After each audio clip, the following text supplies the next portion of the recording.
Hey guys, Peter here to do an EP review. Today I'm here to tell you about the latest from Mayhem, Atavistic Black Disorder / Commando, out July 9th on Century Media Records.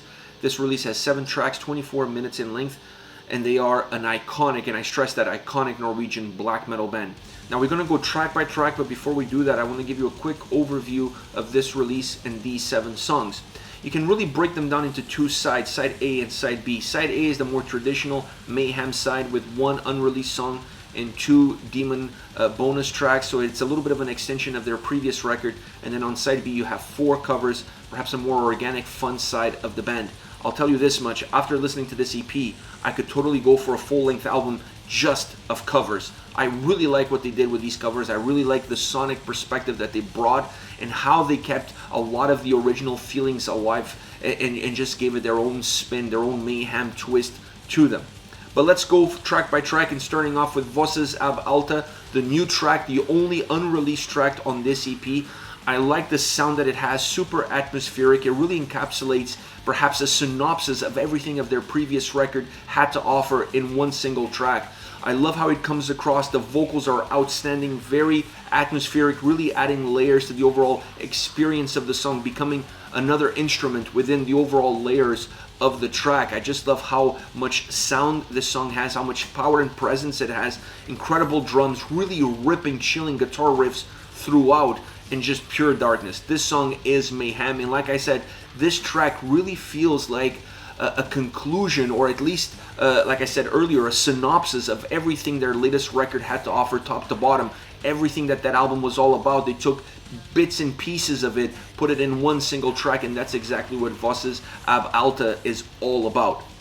Next come Black Glass Communion. This is one of the bonus tracks of their latest record, and I love the drums on this song. I really like how they sound. I like how they come across. The bone-chilling riff really adds to the overall experience that those 2 elements start to combine early on in the track, and they never really break apart throughout. I always felt like the drums and guitars created a very nice, balanced approach from beginning to end, and they really created the volume and the spirit that this song has to offer. It has more of a direct punch as far as the vocals are concerned, but that adds also to the overall atmosphere of the track. So it's a track that has a more linear sense to it.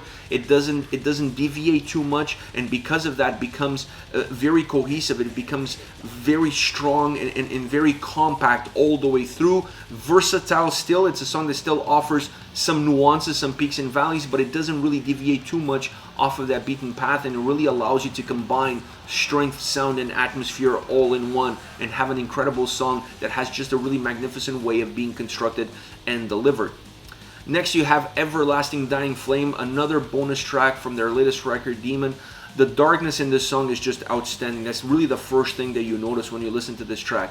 Both musically and vocally, you really feel that coming to the forefront. It becomes the common denominator that kind of glues this whole song together.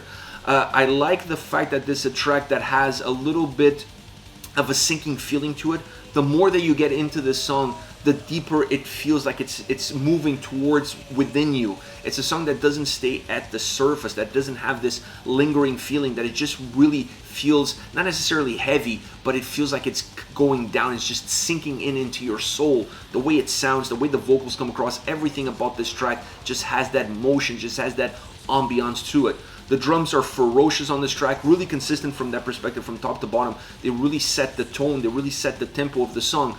And on top of it, you have the guitars. The guitars have more of a mist style aroma to them within the song. They don't travel at the same speed as the drums are traveling. They're not even on the same lane. They're on parallel lanes. But the contrast between the 2 really works well in order to create the necessary layers and that sinking feeling that the track has. On top of it, you have the vocals, and the vocals absolutely nail this song. The vocals really give a sense of substance and how this track comes together. Next, you have the first cover, In Defense of Our Future. This is a Discharge cover. I like the sound of this song. I like how they put this track together, and I like the vocals. The vocals across these covers, these 4 covers, are very different from song to song. They didn't have a one-size-fits-all approach musically, and they didn't have a one-size-fits-all approach vocally. So you really feel like they went towards the original song and not necessarily walking away from it. There's a lot of the original material still present there. You feel that in this track. You feel that in the guitar solo. You feel that in how organic the song is.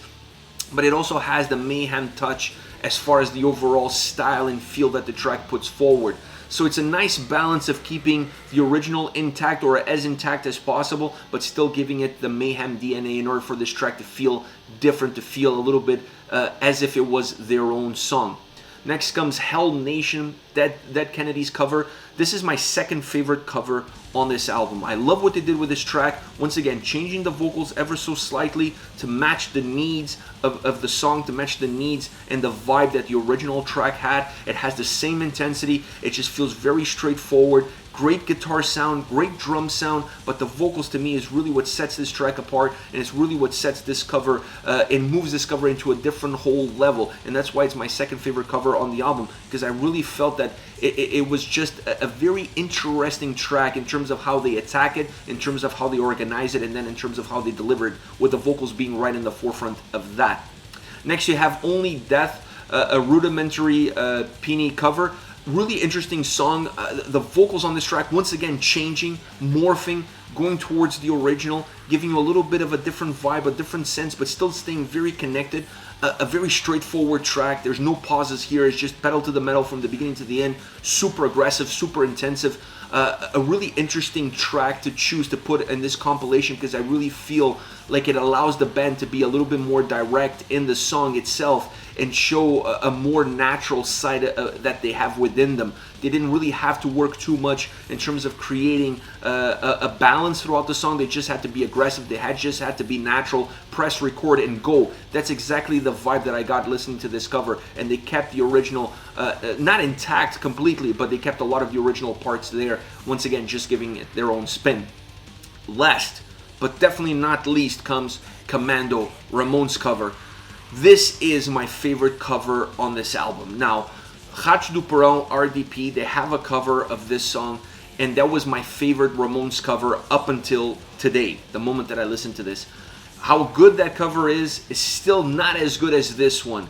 This cover of this Ramones classic song is just outstanding. I love the vocals. I love the intensity that they gave to the vocals. I love the nuances that they used within the vocals for you to really grasp the lyrics, for you to really grasp the overall atmosphere that this song has and what this song is all about.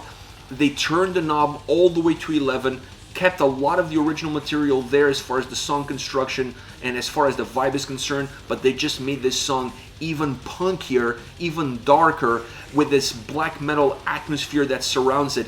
This is my absolute favorite Ramones cover to date. Sorry, RDP, you have to move into second place. And this is my favorite cover on this release. I just love this, and this was the nail in the coffin, at least as far as I'm concerned, because it made me really want an all-out covers album by Mayhem. They did a magnificent job with these 4 covers, super fun to listen to, and I like the dynamic change between those 3 traditional original Mayhem songs and then these covers. It's just a yin and yang, but they're not that far apart. They're not that spread apart from each other when you really look at the nitty-gritty and how interconnected punk rock and punk is with black metal. So you see a lot of black metal influences in these punk songs, but that punk vibe still alive and well on all 4 covers. This is it. This is Mayhem with Atavistic, Black Disorder. Commando, out July 9th on Century Media Records. Let me know your thoughts on the singles, on the songs, on the band. Would you like to have a full-on covers of Mayhem coming out as a full-length album? Let me know that in the comment section as well. I'll be looking forward to that and seeing you in the next video. Take care.